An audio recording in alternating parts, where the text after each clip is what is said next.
Hello everyone, welcome to Prelims Primer Weekly News Analysis by Aptiplus Academy for Civil Services. Firstly, congratulations to all the successful candidates of Aptiplus Academy for Civil Services for their selection in UPSC 2021. It is indeed a proud moment for Aptiplus Academy as the legacy of success continues with 45 plus selections in UPSC CSE 2021. So congratulations to all the toppers. आज के session को हमने दो parts में divide किया है। इसमें previous 2 weeks के करंट अफेयर्स को कवर किया जाएगा। आज की पहली टॉपिक है eco sensitive zone. Recently supreme court ने ये निर्देश दिया है कि देश के हर एक प्रोटेक्टेड फॉरेस्ट, नेशनल पार्क और वाइल्ड लाइफ सैंक्चुरी के बाउंड्रीज के बाहर 1 किलोमीटर तक के एरिया को mandatorily eco sensitive zone declare करना होगा। Eco sensitive zones highly protected areas और लेस प्रोटेक्टेड एरियाज के बीच में एक ट्रांजिशन जोन का रोल निभाती है। एग्जाम्पल से समझते हैं, अगर किसी protected area for example national park के बाउंड्री के ठीक बाहर ही डिफरेंट कंस्ट्रक्शन एक्टिविटीज़ होने लगी या माइनिंग एक्टिविटीज़ होने लगी तो ऑफकोर्स उसका जो असर है वो उस प्रोटेक्टेड एरिया पे पड़ेगा। इसी को रोकने के लिए प्रोटेक्टेड एरियाज के बाउंड्रीज के ठीक बाहर इको सेंसिटिव जोन्स को डिक्लेयर किया जाता है। ये जोन्स जो हैं they act as a shock absorber. थोड़ी दूर में जो कंस्ट्रक्शन एक्टिविटीज़ या दूसरी जो डेवलपमेंटल एक्टिविटीज़ की वजह से जो पोल्यूशन होता है या फिर जो एनवायरनमेंट पे असर पड़ता है उसको ये अब्जॉर्ब कर लेती है, ये transition zone that is the eco sensitive zone. As a result उसकी जो इफेक्ट है वो प्रोटेक्टेड एरिया पे नहीं पड़ती।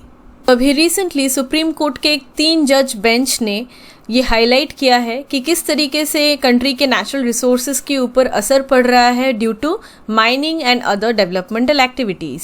सुप्रीम कोर्ट ने ये ऑब्जर्व किया है कि गवर्नमेंट का काम बस इकोनॉमिक एक्टिविटीज़ को फैसिलिटेट करना नहीं होता ताकि बस जल्दी जल्दी इकोनॉमिक अपलिफ्टमेंट हो जाए स्टेट की। रादर गवर्नमेंट का काम होता है to act as a trustee for the benefit of the general public. इसमें ये इंश्योर करना इम्पॉर्टेंट होता है कि नेचुरल रिसोर्सेज जो हैं वो डैमेज्ड ना हो, वो प्रोटेक्टेड रहे और डेवलपमेंट जो है वो सस्टेनेबल हो ताकि लॉन्ग टर्म गोल्स फुलफिल हो पाए। सस्टेनेबल डेवलपमेंट मतलब इस तरीके की डेवलपमेंट जिसमें आगे की जो जनरेशन्स हैं, पीढ़ियां हैं, वो भी इस डेवलपमेंट का लाभ उठा सके।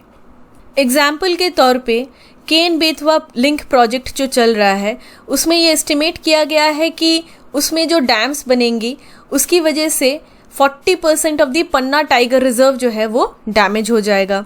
तो अगर हम एक प्रोजेक्ट को अंजाम देने के लिए इतना डिस्ट्रक्शन कर रहे हैं ऑफ द नेचुरल रिसोर्सेज तो वो कभी भी सस्टेनेबल नहीं होता है इन द लॉन्ग टर्म। तो इसी को संज्ञान में रखते हुए सुप्रीम कोर्ट ने गवर्नमेंट को निर्देश दिया है। कोर्ट ने कहा है कि नेशनल पार्क्स और वाइल्ड लाइफ सैंक्चुरीज के अंदर माइनिंग जो है वो बिल्कुल प्रोहिबिटेड है।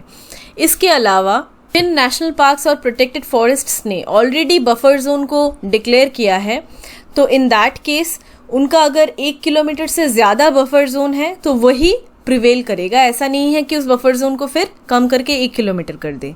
और इसके अलावा जो दूसरी और भी national parks, protected areas, wild life sanctuaries है पूरी कंट्री में जिन्होंने डिक्लेयर नहीं किया है इको सेंसिटिव जोन, उनको मैंडेटरीली 1 किलोमीटर तक के एरिया को अपने बाउंड्री से इको सेंसिटिव जोन डिक्लेयर करना होगा।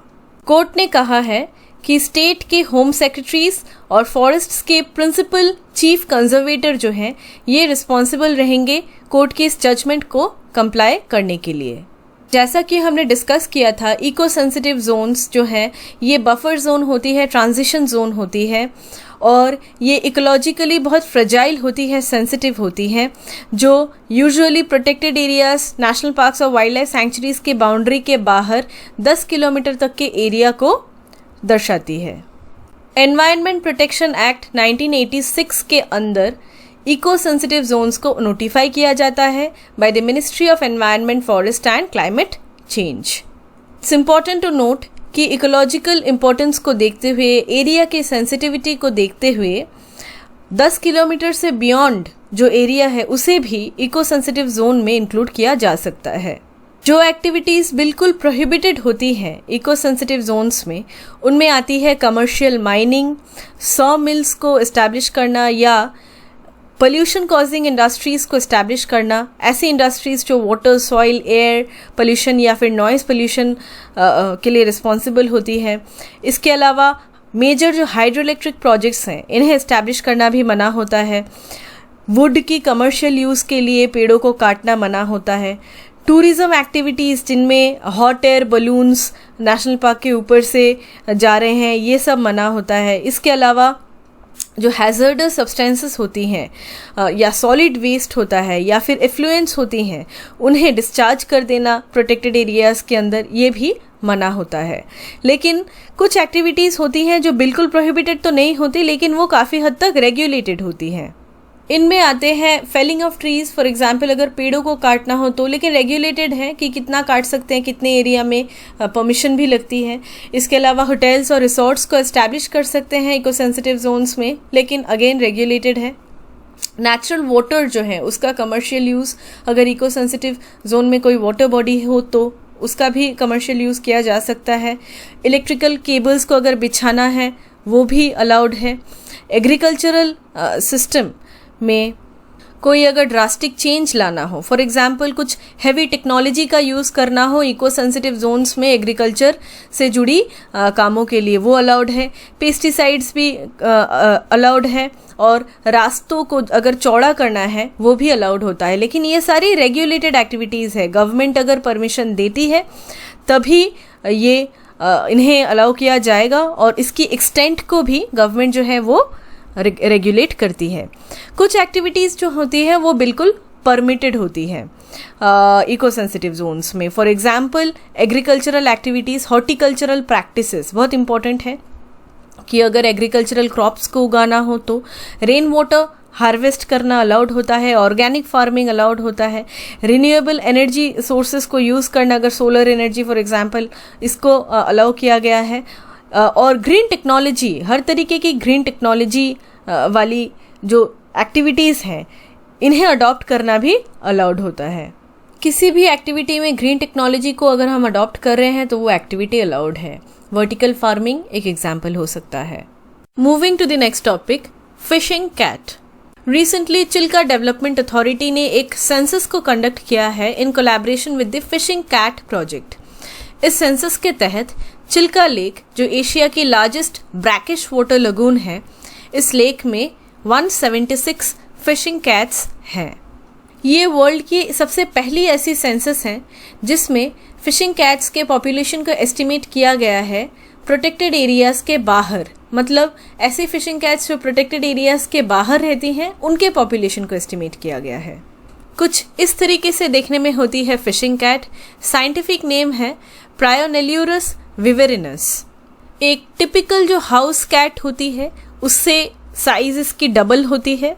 फिशिंग कैट जो है ये एक बहुत बढ़िया स्विमर होती है और जैसा कि नाम से जाहिर है ये बहुत अच्छे से फिशेस को अपना प्रे बनाती है।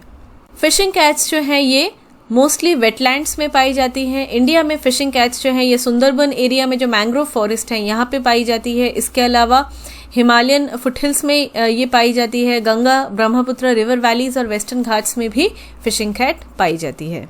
फिशिंग कैट जो है ये नॉक्टर्नल होती है, रात में ये हंट करती है और फिशेस के अलावा फ्रॉग्स, क्रुस्टेशियन, स्नेक्स, बर्ड्स इन्हें भी ये खाती हैं और ये पूरे ईयर में केपेबल है ऑफ ब्रीडिंग। एंड इंडिया में अगर इसकी हम बात करें तो मार्च टू मई इसकी ब्रीडिंग सीजन होती है। और लाइफ स्पैन की अगर बात करें तो fishing cats can live up to an age of around 12 years। Major threats पे आते हैं। वेटलैंड्स जो है ये फेवरेबल हैबिटेट होती हैं फिशिंग कैट्स की, तो डिस्ट्रक्शन ऑफ वेटलैंड्स जो है ये एक one of the major threats है। इसके अलावा ह्यूमन सेटलमेंट, इसके अलावा agriculture, pollution, cutting of woods, trees, ये सारी रीजंस हैं फिशिंग कैट के धीरे धीरे उनकी जो पॉपुलेशन है इसके ऊपर असर पड़ने की।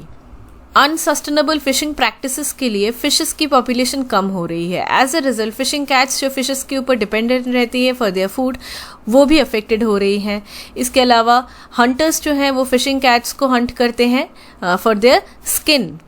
IUCN रेड लिस्ट में फिशिंग कैट्स जो हैं ये एंडेंजर्ड के तौर पे लिस्टेड हैं, यानी इनका काफ़ी high level of threat of extinction है in the wild. CITES, that is convention on international trade in endangered species, CITES के लिस्ट में फिशिंग कैट जो है ये अपेंडिक्स 2 में आती है. इंडिया की अगर हम बात करें तो Indian wild life protection act 1972 के अंदर फिशिंग कैट जो है ये शेड्यूल 1 में से इंक्लूड किया गया है. इस एक्ट के तहत अगर फिशिंग कैट को कोई हंट करता है तो उसे 3 साल तक की इम्प्रिजनमेंट हो सकती है. इसके अलावा फाइन भी लग सकती है अराउंड 25,000 तक की. अगली टॉपिक है world environment day. Recently world environment day को ऑब्जर्व किया गया. वर्ल्ड एनवायरनमेंट डे को हर साल 5 जून को ऑब्जर्व किया जाता है. वर्ल्ड एनवायरनमेंट डे को एस्टैब्लिश किया गया था in the year 1972 by the United Nations General Assembly. It was established at the time of Stockholm Conference. Stockholm Conference के तहत ही United Nations Environment Program या फिर UNEP को एस्टैब्लिश किया गया था. Anyhow, World Environment जो है इसे सबसे पहले सेलिब्रेट किया गया था in the year 1974. World environment day को एस्टैब्लिश किया गया था टू रेज अवेयरनेस कि किस तरीके से आज वर्ल्ड डिफरेंट प्रॉब्लम से जूझ रही हैं due to air pollution, plastic pollution. इसके अलावा ग्लोबल वार्मिंग हो रहा है, सी लेवल राइज हो रहा है डे बाय डे. तो इसी के लिए जागरूक करने के लिए वर्ल्ड एनवायरनमेंट डे को एस्टैब्लिश किया गया. 2022 के वर्ल्ड एनवायरनमेंट डे को स्वीडन ने होस्ट किया. थीम था only one earth. Moving to the next topic, electric vertical take off and landing. Government ये कोशिश कर रही है कि बाहर से मैन्युफैक्चरर्स को इनवाइट किया जाए ताकि इंडिया में ही एक electric vertical take off and landing aircraft का बेस सेटअप हो सके. Electric vertical take off and landing aircraft एक इस तरीके की एयरक्राफ्ट होती है जो इलेक्ट्रिक पावर को यूज़ करती है फ्लाई करने के लिए, टेक ऑफ करने के लिए एंड इवन लैंड करने के लिए वर्टिकली. ज़्यादातर इफ्टॉल एयरक्राफ्ट्स जो हैं ये डिस्ट्रीब्यूटेड इलेक्ट्रिक प्रोपल्शन टेक्नोलॉजी का यूज़ करती है. इस टेक्नोलॉजी के तहत एक कॉम्प्लेक्स प्रोपल्शन सिस्टम को इंटीग्रेट किया जाता है. इसमें मल्टीपल मोटर्स जिसके डिफरेंट फंक्शंस होती हैं इन्हें इंटीग्रेट किया जाता है ताकि एयरक्राफ्ट की एफिशिएंसी बढ़े और सेफ्टी भी इंश्योर हो. इफ्टॉल एयरक्राफ्ट्स बैटरी टेक्नोलॉजी के ऊपर डिपेंड करती है. इसमें बैटरी के अंदर जो पावर होता है स्टोर्ड, इसका यूज़ किया जाता है इन की phases. For example take off के टाइम पे या लैंडिंग के टाइम पे, और अगर बहुत हाई विंड कंडीशंस है वहाँ पे जब फ्लाई कर रही है एयरक्राफ्ट उस टाइम पे भी जो पावर की रिक्वायरमेंट होती है इसे इस बैटरी से लिया जाता है. सिंस अभी इसके ऊपर काफ़ी सारा रिसर्च चल रहा है तो कई तरीके की बैटरीज और टेक्नोलॉजीज़ को अभी बनाने की कोशिश की जा रही है for the better performance of these aircrafts. For example nano diamond batteries जो है ये डायमंड न्यूक्लियर वोल्टाइक टेक्नोलॉजी का यूज़ कर रही है जिसमें कार्बन 14 न्यूक्लियर वेस्ट का यूज़ किया जाता है और सेल्फ रिचार्जिंग बैटरीज को क्रिएट किया जाता है इस टेक्नोलॉजी में. सिमिलरली हाइब्रिड टेक्नोलॉजीज़ का यूज़ किया जा रहा है, फॉर एग्जांपल हाइड्रोजन सेल्स. तो इसी तरीके से कई सारी अभी रिसर्च चल रही है बाय डिफरेंट एक्सपर्ट्स. कुछ कंसर्न्स है, for example rotor failure, similarly cyber attacks. तो इन सब इश्यूज से कैसे जूझा जाए इसके ऊपर काम किया जा रहा है. क्रैश प्रिवेंशन सिस्टम्स को डेवलप किया जा रहा है ताकि बेटर इफ्टॉल एयरक्राफ्ट्स को बनाया जा सके. अभी इंडिया भी कोशिश कर रही है कि इन एयरक्राफ्ट्स का बेस बनाया जा सके इंडिया में और यहाँ पे ही मैन्युफैक्चर हो सके eVTOL aircrafts. Moving to the next topic, ethanol blending. Schedule से 5 महीने पहले ही इंडिया ने इथेनॉल ब्लेंडिंग की जो टारगेट है उसे अचीव कर लिया. टारगेट था 10% of ethanol blending in petrol. सबसे पहले बैकग्राउंड देखते हैं. बायोफ्यूल्स ऐसी लिक्विड और गैसियस फ्यूल्स होती हैं जिन्हें प्रोड्यूस किया जाता है primarily from biomass, that is plants या फिर एल्गी मटेरियल या फिर animal waste. Conventional fuels for example diesel, petrol etcetera, इन्हें रिप्लेस करके बायोफ्यूल्स का यूज़ किया जा सकता है. इसके अलावा डीजल पेट्रोल के साथ बायोफ्यूल्स को ब्लेंड करके भी यूज़ किया जा सकता है। ऐसी ब्लेंडेड फ्यूल्स को ट्रांसपोर्ट और दूसरी एप्लीकेशंस में यूज़ किया जा सकता है। इथेनॉल और बायोडीजल जो है ये दो प्रकार की ट्रांसपोर्ट बायोफ्यूल्स हैं, मतलब व्हीकल्स में इन्हें यूज़ किया जाता है। इथेनॉल और बायोडीजल जैसी बायोफ्यूल्स जो हैं इन्हें प्रोड्यूस किया जाता है from a variety of biomass.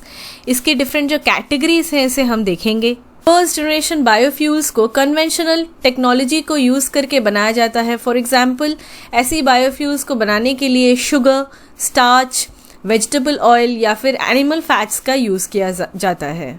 Bio alcohol, biodiesel, vegetable oil, bio ether, biogas, ये सारी कॉमन फर्स्ट जनरेशन बायोफ्यूल्स हैं।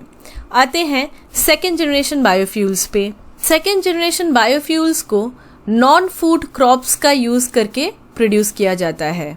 फॉर एग्जाम्पल सेल्यूलोसिक बायोफ्यूल्स, इसके अलावा वेस्ट बायोमास जिसमें व्हीट, कॉर्न, वुड, इसके जो डिफरेंट पार्ट्स हैं इनका यूज़ किया जाता है।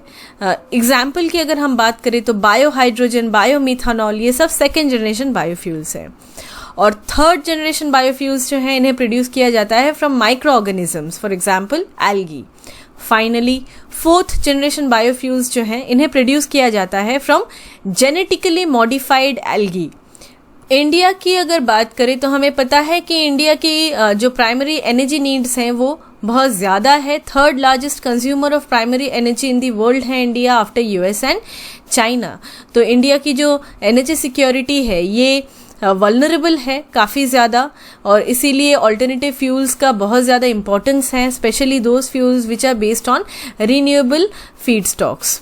इंडिया का टारगेट है कि 2030 तक कंट्री की जो कार्बन फुटप्रिंट है वो रिड्यूस हो जाए बाई 30 to 35%, और इसके लिए कई सारी स्ट्रेटेजीज ली जा रही है और उन्हीं में से एक है adopting biofuels and renewable energy. India का टारगेट है कि 2030 तक पेट्रोल में 20% तक की इथेनॉल ब्लेंडिंग हो जाए और सिमिलरली डीजल में 5% तक की बायोडीजल की ब्लेंडिंग हो जाए। इसके लिए इंडिया ने कई सारे इनिशिएटिव्स को इंट्रोड्यूस किया है to increase indigenous production of biofuels.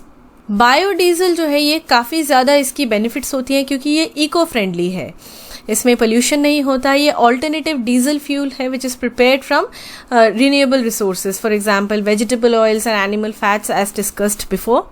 ये जो वेजिटेबल ऑयल्स एंड फैट्स हैं इनमें ट्राइग्लिसराइड्स होती हैं। ये ट्राइग्लिसराइड्स जो हैं ये केमिकली रिएक्ट करती है with alcohol in presence of catalyst.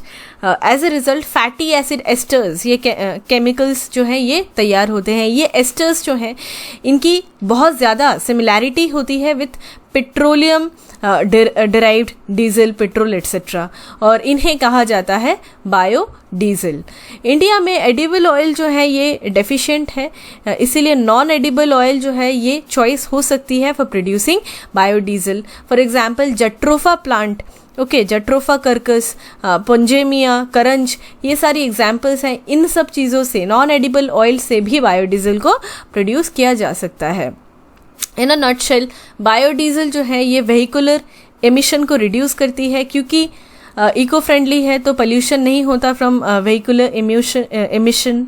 क्योंकि बायोडीजल को रिन्यूएबल सोर्सेज से तैयार किया जाता है तो इन्हें लोकली भी प्रिपेयर किया जा सकता है। गाड़ी की जो इंजन परफॉर्मेंस है इसे इंक्रीज करती है क्योंकि इसकी सीटेन नंबर जो है ये हायर होती है इन कंपैरिजन टू पेट्रोल और डीजल। फ्यूल का हाई सीटेन नंबर होने का मतलब होता है इग्निशन डिले का कम होना। मतलब अगर हाई सीटेन नंबर है तो बहुत जल्दी वो इग्नाइट कर जाएगी और व्हीकल जो है वो चलेगा। तो पेट्रोल डीजल से भी बेटर होती है सीटेन नंबर बायोडीजल की, तो ऑफकोर्स इंजन परफॉर्मेंस जो है वो बढ़ेगा। एक्सीलेंट ल्यूब्रिकेंट होती है, सेफ्टी भी है स्टोरेज और ट्रांसपोर्ट की क्योंकि ये फ्यूल जो है बायोडीजल ये नॉन टॉक्सिक होती है और बायोडिग्रेडेबल होती है, बहुत अच्छे से डिकम्पोज कर जाती है। तो स्टोर करने में इसे कोई दिक्कत नहीं है। इंडिया में बायोडीजल जो है, इसकी प्रोडक्शन जो है ये it will reduce dependency on foreign suppliers, क्योंकि हमें पता है कि हम क्रूड ऑयल के लिए बहुत ज़्यादा डिपेंडेंट हैं दूसरी कंट्रीज़ के ऊपर। तो अगर हम खुद ही बायोडीजल प्रोड्यूस करना शुरू करें और सारी जो व्हीकल्स हैं इस पर धीरे धीरे शिफ्ट होने लगे, तो इससे हमारी डिपेंडेंसी भी कम हो जाएगी, प्राइस स्टेबिलिटी आएगी, ग्रीन हाउस गैसेस का जो एमिशन होता है उसमें भी रिडक्शन आ जाएगा। ऐसा एस्टिमेट है कि पर केजी ऑफ बायोडीजल से at least 3.3 KG of carbon dioxide equivalent जो है वो कम हो जाएगा अगर हम इसका यूज़ करते हैं। तो ये हर तरफ से एक विन विन सिचुएशन होगा। क्लीनर एनवायरनमेंट, हेल्थ बेनिफिट्स, क्योंकि हमें पता है कि हम यहाँ पे अगर एडिबल ऑयल का यूज़ किया जाता है तो उसकी भी हेल्थ बेनिफिट्स हैं।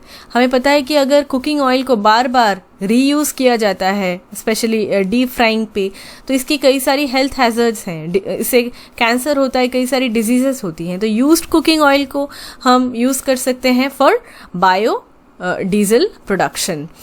तो इससे जो रीयूज़ होता है इंडस्ट्री में कुकिंग ऑयल का, इससे भी रोका जा सकता है। इसके अलावा सॉलिड वेस्ट एक बहुत ज़्यादा एक मेजर इशू है, प्लास्टिक एक इशू है। तो अगर इन्हें हम कन्वर्ट कर दें ऐसे बायोफ्यूल्स में तो बहुत बेनिफिशियल रहेगा।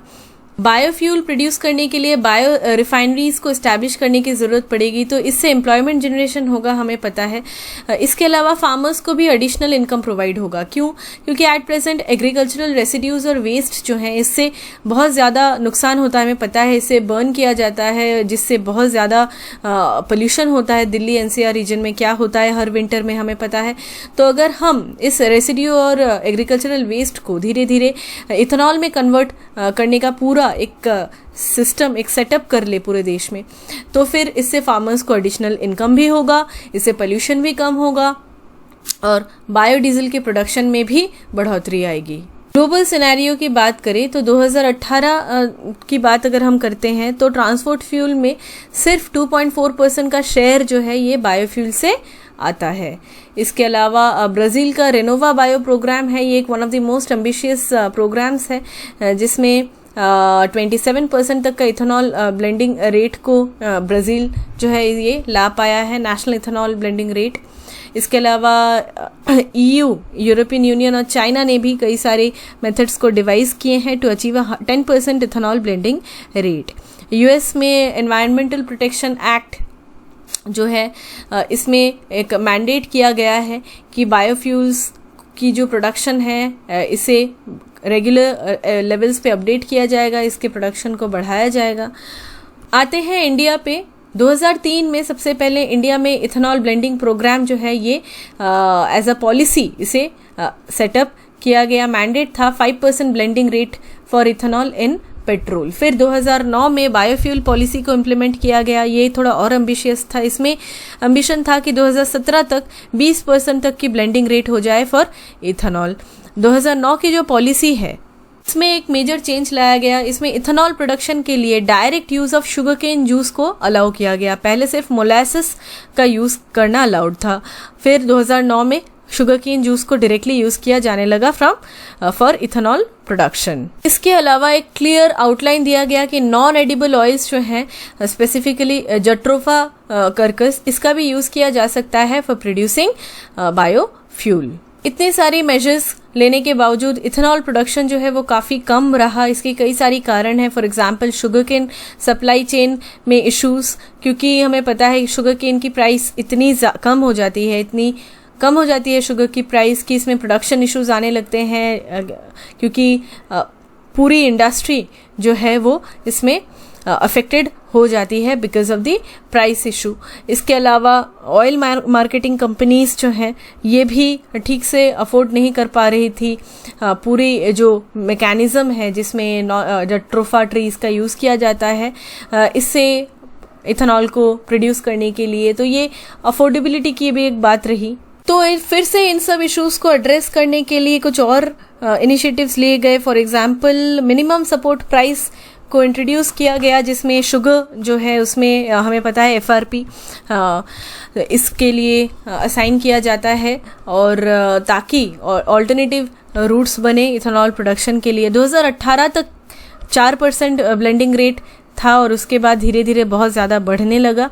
प्रधानमंत्री जीवन, दैट इज़ जैव ईंधन वातावरण अनुकूल फसल आवासन निवारण योजना, ये PM जीवन योजना जो है ये एक वायबिलिटी गैप फंडिंग होती है, वायबिलिटी गैप फंडिंग होती है इसके अंदर, जिसमें commercial scale 2G ethanol plants जो है इसे इस्टेब्लिश करने के लिए इसे फंडिंग दी जाती है। वायबल गैप फंडिंग हमें पता है कि जिसमें कंपनीज जो हैं वो अपना सब कुछ इस्टेब्लिश करती हैं, लेकिन अगर कंपनीज को लगता है कि कमेंसुरेटली रेवेन्यू जनरेट नहीं हो रहा है या फिर फंडिंग में कुछ इश्यूज हैं, तो जो गैप होता है फंडिंग में वो उसे प्रोवाइड कर देती है गवर्नमेंट। इसमें प्रधानमंत्री जीवन योजना का मेन मकसद जो था वो था कि इंडिया में 2G इथेनॉल कैपेसिटी को क्रिएट किया जा सके, इन्वेस्टमेंट्स हो सके इस सेक्टर में, ताकि पूरी जो बायोफ्यूल की प्रोडक्शन है वो बढ़े। इसके अलावा एक और इनिशिएटिव है biogas power generation and thermal energy application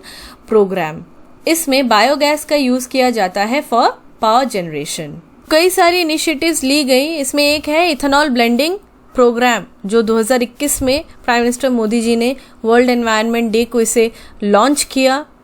मकसद है पूरे देश में इथेनॉल का प्रोडक्शन और डिस्ट्रीब्यूशन, और गवर्नमेंट ने ये रिजॉल्व किया कि इथेनॉल ब्लेंडिंग को 20% इथेनॉल ब्लेंडिंग की जाएगी पेट्रोल में 2025 तक। पहले ये टारगेट 2030 थी, जैसे अभी थोड़ी देर पहले हमने डिस्कस किया, लेकिन ये जो इथेनॉल ब्लेंडिंग प्रोग्राम है 2021 में टारगेट को फिर से चेंज किया गया, मतलब 2025 में ही पेट्रोल में 20% तक की इथेनॉल को ब्लेंडिंग कर दिया जाएगा। इसके अलावा जो इथेनॉल ब्लेंडिंग लेवल है वो एट प्रेजेंट अगर हम बात करें तो 8.5% थी थोड़े दिन पहले, और जैसा कि हमने देखा कि 10% इथेनॉल प्रोडक्शन ब्लेंडिंग जो है ये टारगेट अभी रिसेंटली फुलफिल हो गई है। फाइनेंशियल असिस्टेंस भी प्रोवाइड करती है गवर्नमेंट इसके लिए। 2018 में नेशनल पॉलिसी ऑन बायोफ्यूल्स आई थी, इसकी कई सारी इसके अंदर प्रोविजंस थी। अभी रिसेंटली इसमें कुछ अमेंडमेंट्स लाए गए हैं, तो क्या है वो अमेंडमेंट्स हम देख लेते हैं। एक तो है कि 2025 के अंदर 20% तक की इथेनॉल ब्लेंडिंग रेट को अचीव करना।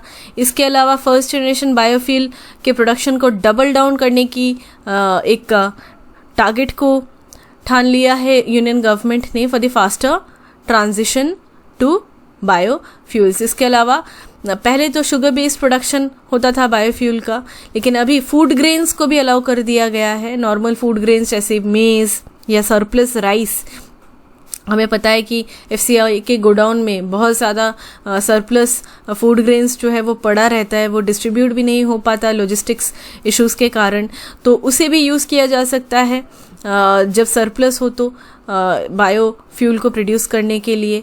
इसके अलावा इंटरेस्ट सबवेंशन जो स्कीम है इसे एक्सपैंड कर दिया गया है ताकि काफ़ी ज़्यादा डिस्टिलरीज जो है इन्हें इस्टेब्लिश किया जा सके।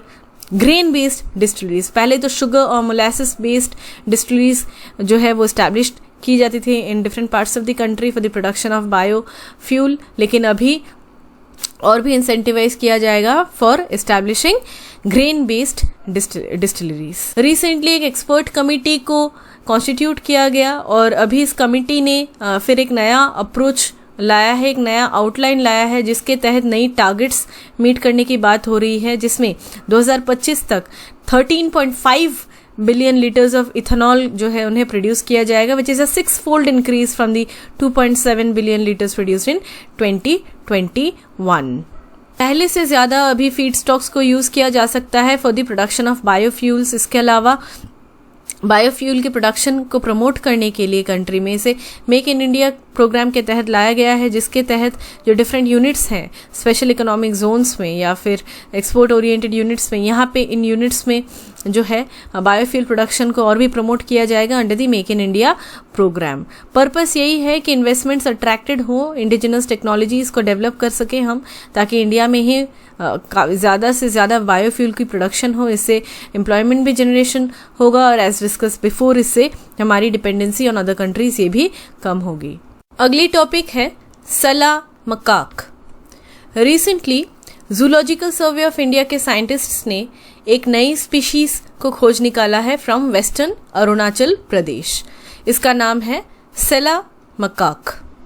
अरुणाचल प्रदेश में मिलने वाली दूसरी मंकीज की तुलना में सला मकाक डिफरेंट है जेनेटिकली।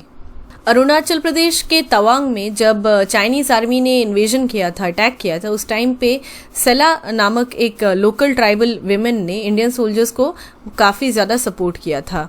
उन्हीं के ऊपर नाम पड़ा सला पास का, और अब उन्हीं के ऊपर नाम पड़ा इस मंकी का जिसका नाम है सला मकाक।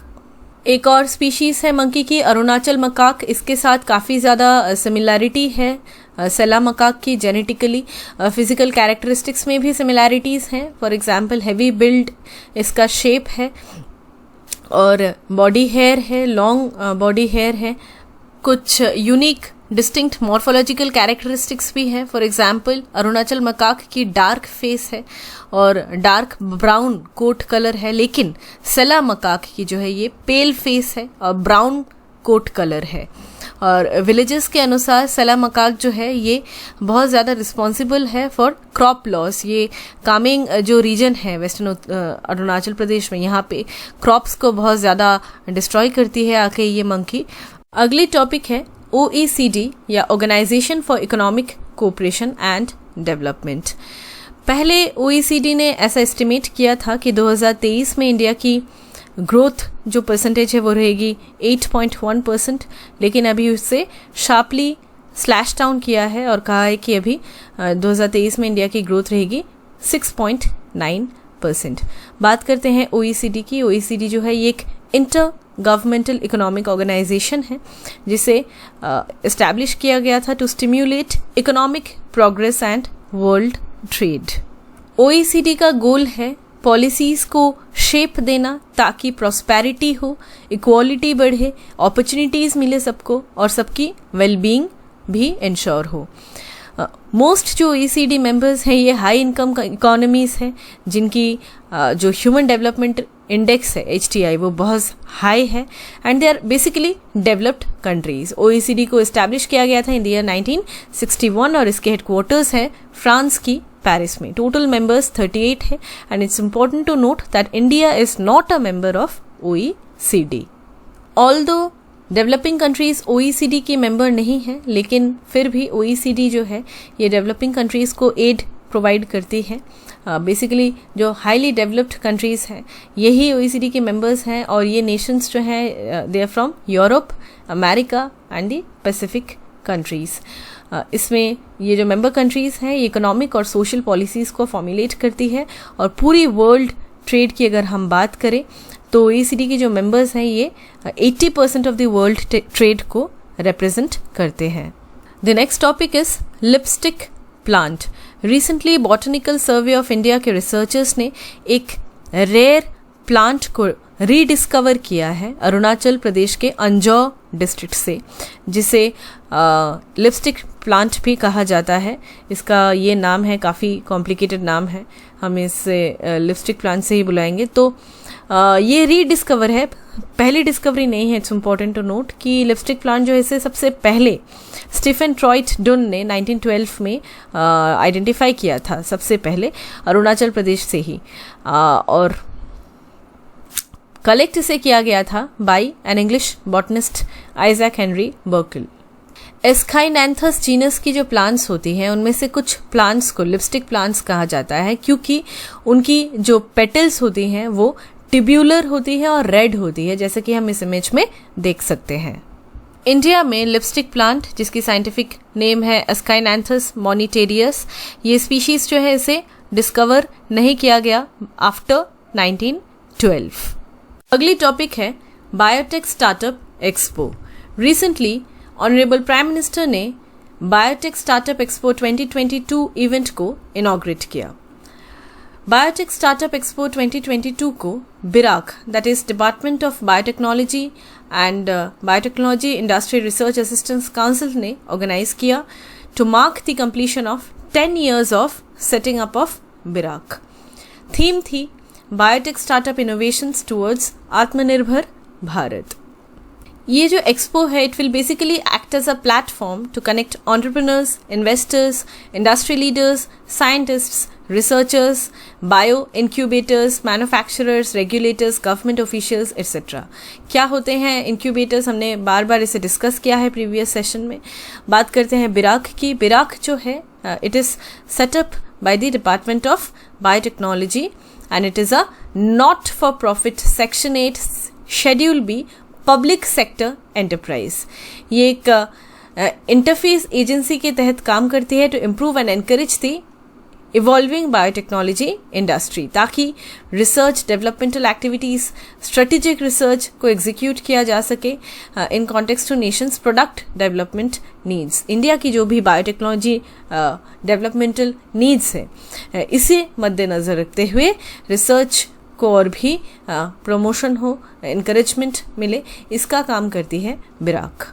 अगली टॉपिक है CISS application. Recently national commission for the protection of child rights, that is NCPCR, ने सिस एप्लीकेशन को लॉन्च किया टू हेल्प स्ट्रीट चिल्ड्रन। एक पोर्टल है बाल स्वराज पोर्टल। इस पोर्टल के तहत ही सिस एप्लीकेशन को लॉन्च किया गया है। सिस एप्लीकेशन जो है, ये हेल्प करेगी स्ट्रीट चिल्ड्रन को रिहैबिलिटेट करने में। सबसे पहले देखते हैं बाल स्वराज पोर्टल। बाल स्वराज पोर्टल को लॉन्च किया गया था by the national commission for the protection of child rights, that is NCPCR ने। इसका मेन जो ऑब्जेक्टिव है, ये है online tracking and monitoring of children in need of care and protection. किस तरीके से ये पोर्टल बच्चों की रिहैबिलिटेशन में मदद करती है, हम देखते हैं। सबसे पहले तो बच्चों की डिटेल्स को कलेक्ट करती है ये पोर्टल। उसके बाद एक सोशल इन्वेस्टिगेटिंग रिपोर्ट को प्रिपेयर करती है, ताकि जो एक पर्टिकुलर चाइल्ड है, उसकी क्या बैकग्राउंड है, इसे इन्वेस्टिगेट किया जा सके under the supervision of district child protection unit. उसके बाद उस पर्टिकुलर चाइल्ड की क्या नीड्स हैं, इसे फॉर्मुलेट किया जाता है। तो बेसिकली एक इंडिविजुअल केयर प्लान को फॉर्मुलेट किया जाता है। फिर इस जो रिपोर्ट है, इस रिपोर्ट के बेसिस में एक ऑर्डर को रिलीज़ किया जाता है चिल्ड्रन वेलफेयर कमेटी के द्वारा। फिर स्कीम्स और बेनिफिट्स को एलोकेट किया जाता है, और फिर ये भी इवैल्यूएट किया जाता है कि चिल्ड्रन की जो रिहैबिलिटेशन प्रोसेस है, उसमें कितना क्या प्रोग्रेस हो रहा है। ये भी एक चेकलिस्ट इसका बनाया जाता है। तो इसी तरीके से चिल्ड्रन की रिहैबिलिटेशन का काम बाल स्वराज पोर्टल के द्वारा किया जाता है। फिर यहाँ पे सिस एप्लीकेशन का क्या काम है, बेसिकली सिस एप्लीकेशन जो है, ये स्ट्रीट चिल्ड्रन के डेटा को रिसीव करती है from various states and union territories, कि कोई जो डिफरेंट चिल्ड्रन है, स्ट्रीट चिल्ड्रन, उनकी रेस्क्यू और रिहैबिलिटेशन प्रोसेस को ट्रैक करने का काम करती है सिस एप्लीकेशन। ये जो इनिशिएटिव है, इसे सुप्रीम कोर्ट के डायरेक्शन के बाद लिया गया, इस एप्लीकेशन का यूज़ किया गया।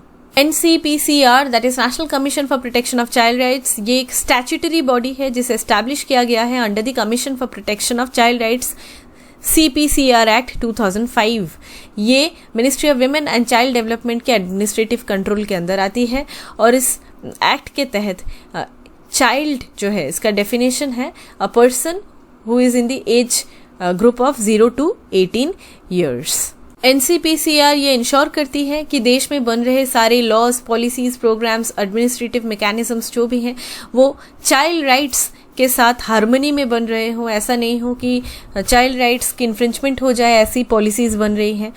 और ये जो चाइल्ड राइट्स हैं, ये उन चाइल्ड राइट्स की बात करती हैं जो कॉन्स्टिट्यूशन ऑफ इंडिया में एनश्राइंड है। इसके अलावा United Nations convention on the rights of child, जिसकी इंडिया भी सिग्नेटरी है, उसके साथ भी कंप्लाई करती हो। NCPCR की कंपोजिशन की बात करें तो उसमें एक चेयरपर्सन है, 6 मेंबर्स हैं, जिनमें से एटलीस्ट 2 विमेन होना मैंडेटरी है। सारे ही जो मेंबर्स हैं एनसीपीसीआर के, they're appointed by the central government for a period of 3 years। Maximum age 65 years तक सर्व कर सकते हैं अगर वो चेयरमैन है तो, और जो दूसरे मेंबर्स हैं वो 60 years तक इस एनसीपीसीआर में काम कर सकते हैं। सैलरी अलाउंसेस, दूसरी जो टर्म्स एंड कंडीशंस हैं चेयरमैन और मेंबर्स की, ये इसे सेंट्रल गवर्नमेंट प्रिस्क्राइब करती है। बात करते हैं फंक्शंस की, तो चाइल्ड राइट्स के प्रोटेक्शन के लिए जो भी सेफगार्ड्स दिए गए हैं कॉन्स्टिट्यूशन में और डिफरेंट लॉज और स्टैट्यूट्स के द्वारा, उन्हें एग्जामिन करना, उन्हें रिव्यू करना और रेकमेंड करना मेजर्स को, ताकि उनकी इफेक्टिव इम्प्लीमेंटेशन हो। ये इंक्वायर करना कि चाइल्ड राइट्स की वायलेशन ना हो, और अगर ऐसी कहीं पे कुछ केसेस हो रही हैं तो उसके अगेंस्ट प्रोसीडिंग्स को इनिशिएट करना। Terrorism, communal violence, riots, natural disaster, domestic violence, HIV, AIDS, trafficking, maltreatment, torture, exploitation, pornography, prostitution, इन सब चीज़ों की वजह से चाइल्ड राइट्स की जो इन्फ्रिंचमेंट होती हैं, इन फैक्टर्स को एग्जामिन करना और अप्रोप्रिएट रेमेडियल मेजर्स को रेकमेंड करने का काम होता है एनसीपीसीआर का। जो बच्चे डिस्ट्रेस में होते हैं, मार्जिनलाइज्ड हैं, डिसएडवांटेज्ड हैं, या फिर बच्चे जिनकी फैमिलीज नहीं हैं, या फिर प्रिजनर्स के जो चिल्ड्रन होते हैं, उनको स्पेशल केयर प्रोवाइड करने की ज़रूरत होती है। तो इन चीज़ों को देखती हैं, इनके लिए रेमेडियल मेजर्स प्रोवाइड करती हैं ये एनसीपीसीआर। इंडिया कई सारे इंटरनेशनल इंस्ट्रूमेंट्स की सिग्नेटरी है in context of child rights. तो एनसीपीसीआर ये देखती हैं कि पीरियोडिकली ये रिव्यू करती है बेसिकली कि हमारी जो एग्जिस्टिंग पॉलिसीज प्रोग्राम्स हैं ऑन चाइल्ड राइट्स, ये इन कंप्लायंस है कि नहीं उन इंटरनेशनल ट्रीटीज और इंस्ट्रूमेंट्स के साथ, और उनका इफेक्टिव इम्प्लीमेंटेशन हो रहा है कि नहीं हो रहा है in the best interest of the child. इसके अलावा चाइल्ड राइट्स के फील्ड में रिसर्च को प्रमोट करना, अंडरटेक करना, ये भी काम होता है एनसीपीसीआर का। लोगों में चाइल्ड राइट्स की लिटरेसी को स्प्रेड करना, लोगों को अवेयर करना अबाउट चाइल्ड राइट्स, ये भी काम होता है एनसीपीसीआर का। जुवेनाइल कस्टोडियल होम, जहाँ पे जो बच्चे हैं वहाँ लॉज्ड होते हैं, उन कस्टोडियल होम्स को इंस्पेक्ट करना, या फिर ऐसी दूसरी कोई रेसिडेंस या इंस्टीट्यूशन जो स्पेशली चिल्ड्रन के लिए डेडिकेटेड है और they are under the control of central government या फिर स्टेट गवर्नमेंट या फिर कोई और अथॉरिटी, उन्हें भी इंस्पेक्ट करने का काम करती है एनसीपीसीआर। सुओ मोटू, मतलब खुद से ही वो डिफरेंट जो मैटर्स हैं उनको नोटिस में लेती हैं, कंप्लेंट्स को इंक्वायर करती हैं।